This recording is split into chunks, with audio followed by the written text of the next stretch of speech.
שלום וברוכים הבאים לעוד תוכנית של פרספקטיבה, כאן מהערוץ הישראלי המשדר מקנדה. לאחר ניצחונו המדהים של דונאלד טראמפ, התארח אצלנו היום בתוכנית אחד מהיועצים הקרובים ביותר שלו, דוקטור סבסטיאן גורקה, מומחה בעל שם עולמי ללוחמה בטרור ובטחון המולדת. בהמשך השידור הצטרף אלינו גם מר אילן זירי, ישראלי שחי בניו יורק, שמתמחה באותו תחום של מר גורקה, לוחמה בטרור, וגם לאילן יהיו כמה שאלות. אבל לפני כן אני אעבור לאנגלית. And now I will move to English. Dr. Gorka, shalom and thank you for joining us again on the show. Shalom, thank you for having me. Dr. Gorka, let me share with our audience, a couple of nights ago, I was going on my feed on Twitter, on X, and I saw this great clip. Is it okay to show our audience? I don't know what it is. Go ahead. All right, let's see. Look at Sebastian. We're working on giving him a very big position, but let's not tell anybody, okay? We're working. He's great. He's been loyal from day one. That guy didn't stop. Right, Sebastian? Even that red hat, you look so happy in that. The funny thing is that he says, don't tell anyone, and it goes on X. Well, yeah, I mean, this was a private party at Mar-a-Lago on Friday, hosted by Mercedes and Matt Schlapp of the Conservative Political Action Committee, the people who organize the CPAC meeting, the biggest global meeting of conservatives every year in D.C. And it's funny, I think that's maybe the fifth or sixth time I've got a shout out from the president. I'm rather tall. I'm almost 2 meters tall. So whenever he sees me, he says something nice, although my name isn't on the teleprompter. It's not in the speech. I'm not a congressman or a senator he has to recognize. And I was in a dinner jacket because it was black tie, but I did have my red MAGA hat on. So it made it easier for him to spot me. But he's so gracious. He's so kind. That's the kind of man he is. Of course. And in the last few weeks, we see a list of wonderful new appointees. And I want to ask you, is there an update to his statement? No comment. No comment. Okay, we'll just have to wait. Sebastian, the first question I want to talk to you about, the first subject is October 7. And let me share with our audience. Last January, we talked. I texted you because I saw that you were in Israel, and I texted you, hello, Sebastian, welcome to Israel. Can we meet? And I'll never forget what you answered. You told me, not now, because I'm on my way to the Kotel, to the Wailing Wall. You were actually on your way to the Wailing Wall in Jerusalem. Now, can you share with us a little bit your experience from visiting Israel post-October 7, going down south? What impression it had on you? Well, look, I've been to Israel many, many times. The first time, my gosh, was when I was visiting a friend of mine who was serving in the MFO, the Multinational Force and Observers, back in 1998. I mean, a long time ago. I've spoken frequently at the ICT, the Herzliya Center for Terrorism Studies. Boaz Ganor is a friend of mine. But this time it was a little bit different. So it was almost 400 of my listeners. We took on a trip to the Holy Land. We traveled the whole of Israel. It was incredible. And then October the 7th. Well, what is there to say? You are far more, authentic or authorized to talk about it than I am. I'll just say one thing. I've seen the unedited version from the Hamas body cameras, the CCTV cameras that was released. I went to Congress to see that footage. And it's something people should never see. And I recorded a message after I left that screening of that footage of October the 7th. And I just said to the people of Israel, to Bibi Netanyahu, to the officers, the NCOs of the IDF, the reservists, every civilized person wishes that you will destroy the barbarians responsible for October the 7th, burn their bodies, salt the ground, and then dance on their graves. Because what I saw was inhuman, and it truly is a conflict between the civilized world, Judeo-Christian civilization, and the barbarians like Hamas, like Hezbollah, who wish to kill all Jews and all Christians. So I've spoken. Yesterday I had Caroline Glick on my show. Ambassador Friedman is a regular guest. It is remarkable what the Israeli people, not what they have suffered, because we know what they have suffered in the Shoah, but their response as one people after October the 7th is truly remarkable, and I wish them Godspeed to the destruction of their enemies, who happen to be our enemies as well. That's very important, you saying that Israel's enemy is also America's enemy. And I want to ask you, Bibi Netanyahu just said, I think it was last night on the Israeli news, that he's offering $5 million for every hostage released. And he also added that they will let those Palestinians that held the hostages exit Gaza with no danger.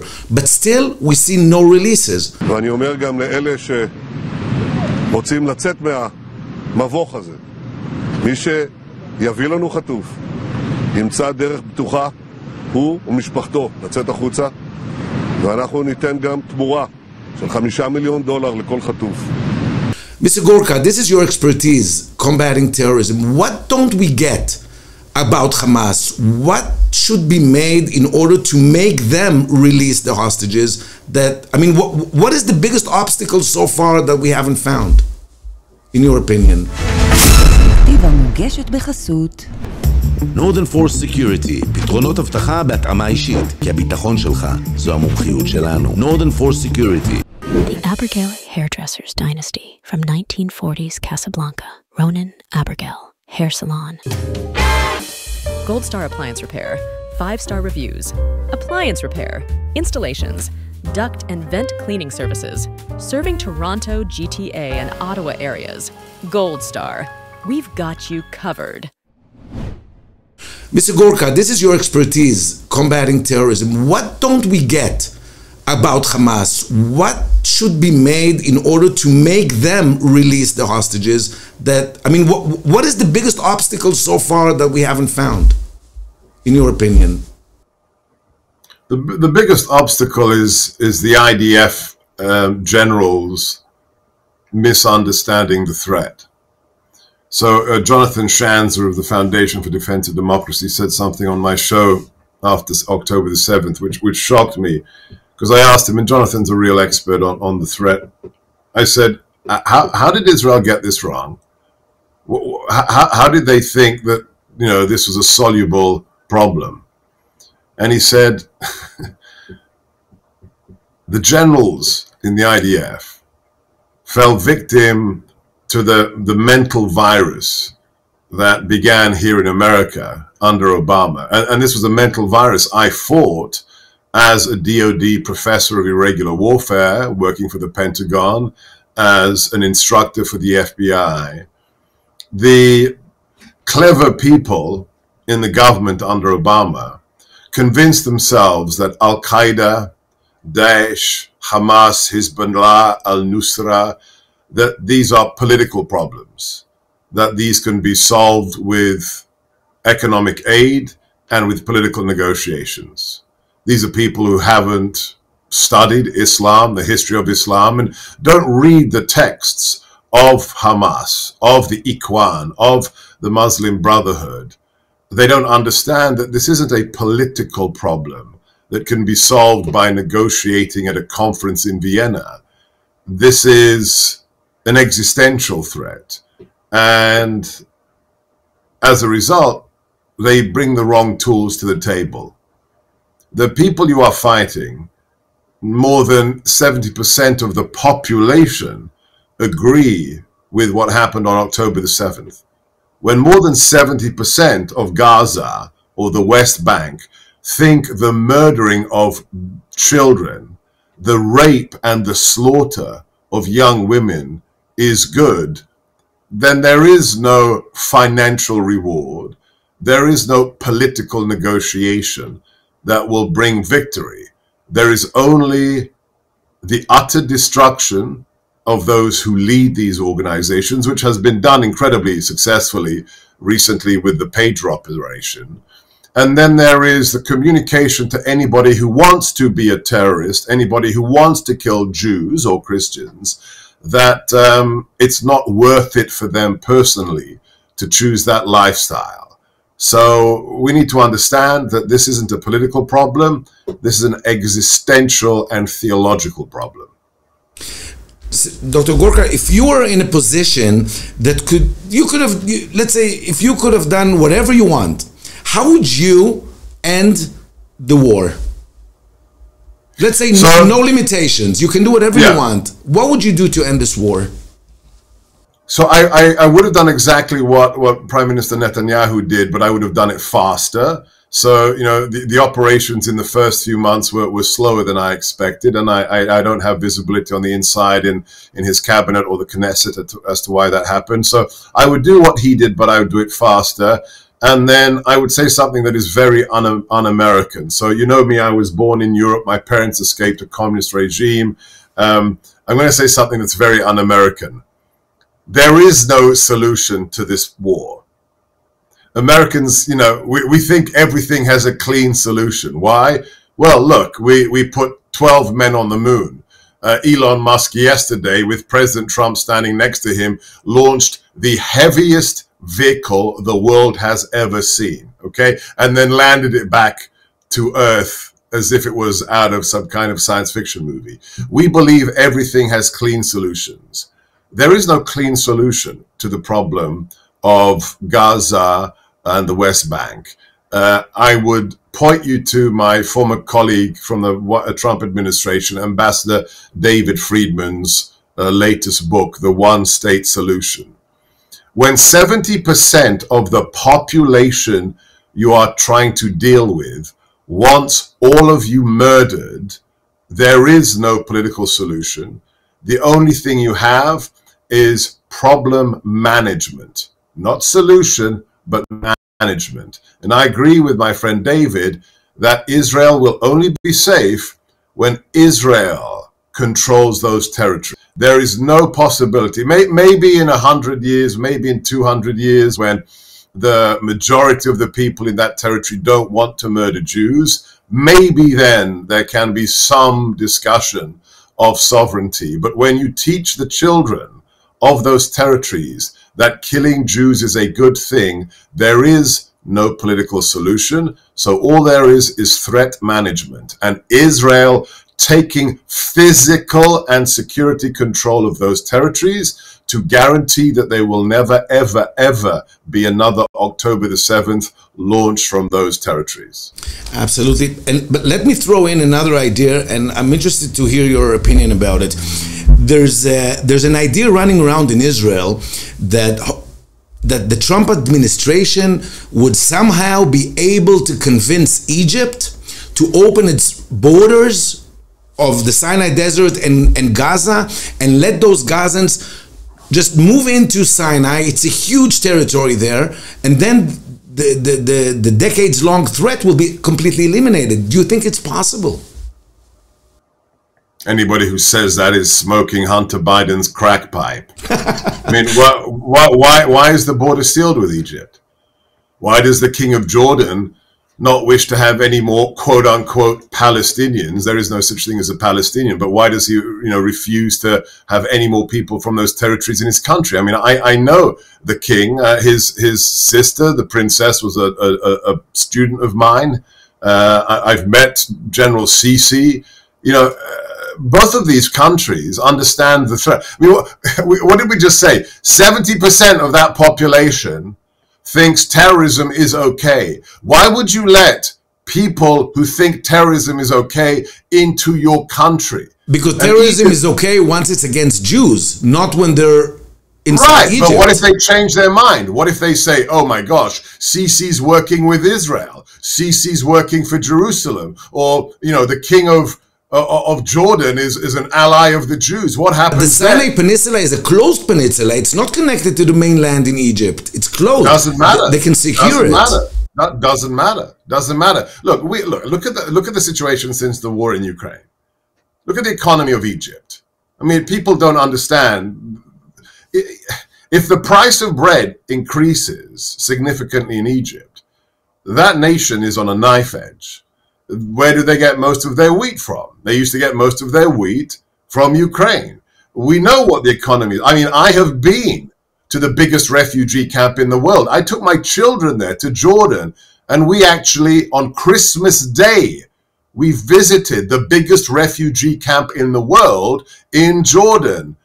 that already is a very, very taxing situation internally for these countries. So no, there is no magic solution. Anybody who talks about the easy or the simple solution has no idea, has never studied the Ikhwan, has never been to the Middle East, and is living in a fantasy land.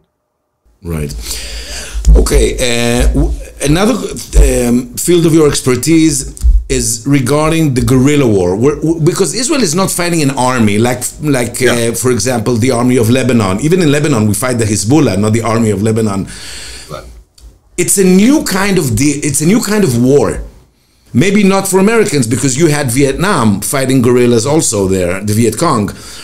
What are the new threats coming up to this new administration now? What are the new threats in comparison to years back? Are there new threats, or it's all the same kind of war, just in different grounds and different times? Well, with regards to the second Trump administration, look, I came in 2017 expecting to do counterterrorism work, because that's what I'd done for 20 years beforehand. But once you get inside the building, once you get your clearances and read the classified briefings for the president, you realize very rapidly that all of these threats, this may shock your listeners, but I say this with experience as somebody who still has his clearance, that threats like Hamas, Hezbollah, ISIS, al-Nusra, Russia, North Korea, even Iran, these are all eminently manageable. And we did manage them. I mean, think about it. People forget this. When we were in the White House for 4 years, there were no new wars. Russia didn't invade anybody. The Taliban wasn't, harboring Al-Qaeda again in Afghanistan. China wasn't harassing our vessels on international waters or flying past and buzzing our military aircraft. This just didn't happen, because the world was safe, because bad people were afraid of President Trump and good people trusted President Trump. So from our perspective, the biggest threat remains China. China is the only peer competitor that is destabilizing multiple regions of the world, including the Middle East, but especially Africa and elsewhere. That's the primary external threat. We will deal with all the others, Iran included. And then we have a huge domestic threat. The current administration, Kamala Harris as the border czar, Joe Biden, have let in an estimated 20 million illegals into America in 4 years. 20 million people, more than 30,000 of whom are convicted felons, people who have already been convicted of crimes like murder. Just as we speak, the trial is proceeding of the murder of Laken Riley, a beautiful 22-year-old nursing student who was killed by an illegal who was let into the United States, then given a plane ticket paid for by me, by the American taxpayer, to fly to Georgia so he could rape and murder an innocent American, just like the 12-year-old Jocelyn Nungare, likewise found 2 miles from her home, raped by 2 illegal immigrants let into America by Kamala Harris. So we have a threat internally of 20 million people. We don't know who they are, who they work for, where they came from. We already have reports of two assassination plots against President Trump linked back to Tehran. So the biggest domestic threat are the millions of illegals that must be deported, and the biggest external threat is China. Okay, and talking about threats, I'd like to add in now in our talk another expert in counterterrorism and security, Mr. Ilan Ziri, joining us from New York. Hello, Ilan. Hi, hello. Ilan, your field of work is similar to what Dr. Gorka does. You have companies that work in the dark net, locating terrorists. You have companies all over the world, in Africa, in Israel. And I know you have questions for Dr. Gorka, so please go ahead. It's a pleasure. Dr. Gorka, I wanted to ask you about the social media network. It seems that they are doing their own censorship on them activity. They define what will pass and what to have to be stopped according to criteria that they decided and they controlling having in them activity. I wanted to ask you, how do you see their control over content? Well, this is a very significant concern, and that's why we want to have real fighters like Matt Gaetz at the Department of Justice as Attorney General, John Radcliffe at the CIA, God willing, my friend Kash Patel at the FBI, because, you know, they talked about the president and Russian collusion. There was no Russian collusion, but there was collusion between the Obama administration and the Biden-Harris administration with Twitter, with Facebook, with social media. We now know that the FBI met regularly with Facebook and Twitter to censor conservatives, to delete accounts of conservatives. And then the most egregious of all, people talk about, oh, was the 2020 election stolen? Well, you can ignore what happened on election day in terms of ballots, and there is more than enough evidence that there was corruption there. But think about this one thing. I will never forget, October of 2019, the Hunter Biden laptop story explodes in the New York Post. That, you know, these are the crimes committed by Joe Biden's son, videos, telephone conversations, receipts. And I can still remember, I copied the URL, the link for the story that had just been exposed, and I tried to write a tweet about it. And I pressed send, and I got an error message. And I tried it again. I'm saying, what, do I need to update my phone? And no, the government, the people in the FBI had told Twitter, the previous owner, said, look, this sounds like Russian disinformation. Make it impossible for private citizens to send that story to other people on Twitter. Gorka, when you say the FBI, is that a fact or it's an assumption? Yes. It's a fact that you know for a fact. No, okay. This is admitted. We have congressional reports. We know which people inside the FBI, the names of the people who are meeting with the leaders of Twitter saying, this account, this account, this account, this account, don't allow anyone to retweet this story. This is all documented in congressional testimony, in affidavits. Same goes to other social media networks like Facebook, Instagram. Yes? Oh, wow. Watch the interview with Mark Zuckerberg and Joe Rogan. He confesses. He said, the FBI told us that this is Russian disinformation, and so we are not allowed to promote it. Mark Zuckerberg confessed. But you know, it didn't happen only on the Hunter Biden story. No, I remember after January 6th, so many accounts on social media were deleted just because they supported President Trump. Well, President Trump was deleted. His account was deleted. I was deleted. How many? 100 million followers, and his account is deleted, or 180. But the point I'm making here is that one instance, that one story of the Hunter Biden laptop, Democrats were polled after the election in which President Trump, quote unquote, lost, about the Hunter Biden laptop story after it had been proven true. And more than 15% of Democrats said they would not have voted for Joe Biden if they had known the laptop story was real. That's stealing an election. The suppression of true information before the voters about the son of the man who's running for the highest position in the land. So, you know, to go back to your original question, could you imagine if Elon Musk hadn't bought Twitter? Who would have won the election? Would it have been my former boss, President Trump? I'm not so sure. We have one platform that believes in freedom of speech, and then we have, you know, cable news network hosts this week saying, well, you know, somebody needs to decide what you're allowed to say on social media and what truth is. Who? Big Brother? I mean, this is a very, very serious problem, and that's why it's very exciting to have Vivek Ramaswamy, Elon Musk, and others who believe in free speech involved in the second Trump administration. Ilan, go ahead. Yeah, Dr. Gorka, we saw over the few years, we saw several of attack on Israeli technological company. You probably remember the NSO story that was 2 years ago, and there was other as well.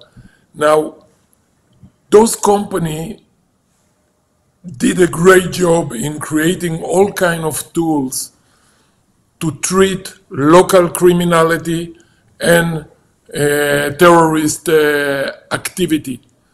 They give those tools to government.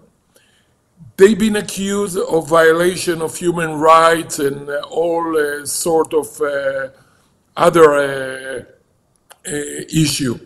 Now, those tools are very important to the police, to the government, to have a bigger, safe company for everybody. And they're doing a great job in it. And every deal and every sale that they're doing of this technology is authorized and approved by the Israeli government. We have an organization in Israel called API. It's a government organization that check every technology that are protected, that it sells only to the right people and it won't fall in the hand of the bad people. So the company doing a great job in keeping this balance and supplying those equipment. But now they acting under a little bit fear. Every time they think, they will attack us this, all kind of issue that you see that it's not normal. I believe that those companies have to be protected, to be supported, and to develop those solutions. What do you think about those issues? Well, if they're good companies doing good work, absolutely. I mean, you're getting a little bit too specific and too technical here. You need to get, you need to understand it in the geopolitical context. The current administration of Kamala Harris and Joe Biden hates Israel and hates Bibi Netanyahu. It's very simple. I mean, this is not complicated, right?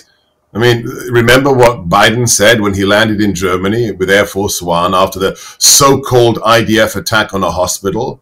And he said on camera to the reporters, oh, well, okay, maybe it was Hamas, but those guys need to learn to shoot straight. The President of the United States said, Hamas needs to learn to shoot straight, which means be able to kill Jews more accurately. Unbelievable. This is what the commander-in-chief said. This is a party that has Ilhan Omar as one of its stars. Alexandria Ocasio-Cortez, a proud supporter of the anti-Semitic boycott, divestment, and sanction regime. This is the organization, this is the party, the Democrat Party, that has Rashida Tlaib as one of their mouthpieces, a woman who in her first day in Congress put a map of the Middle East on her office wall with a large post-it note obliterating Israel with the word Palestine on it. I mean, you have to understand.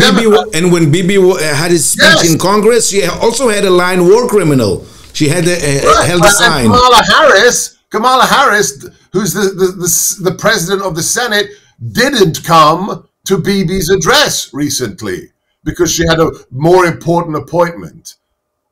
Well, what do you have after January the 20th? You have the only president in history to go to the Wailing Wall, to go to the Temple Wall, to pray there as president. A man who, after 23 years of broken promises, from Clinton through Obama through George W. Bush, said, no, I'm keeping the promise, I'm moving the embassy, and I'm recognizing Jerusalem as the capital of the eternal state of Israel.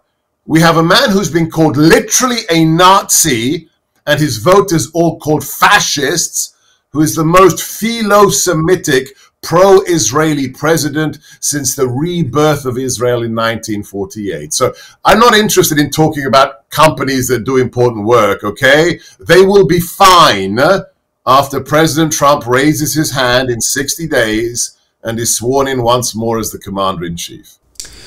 All right, Ilan, thank you for these questions. And talking about anti-Semitism, Dr. Gorka, we saw what happened in Columbus, Ohio, just the other day.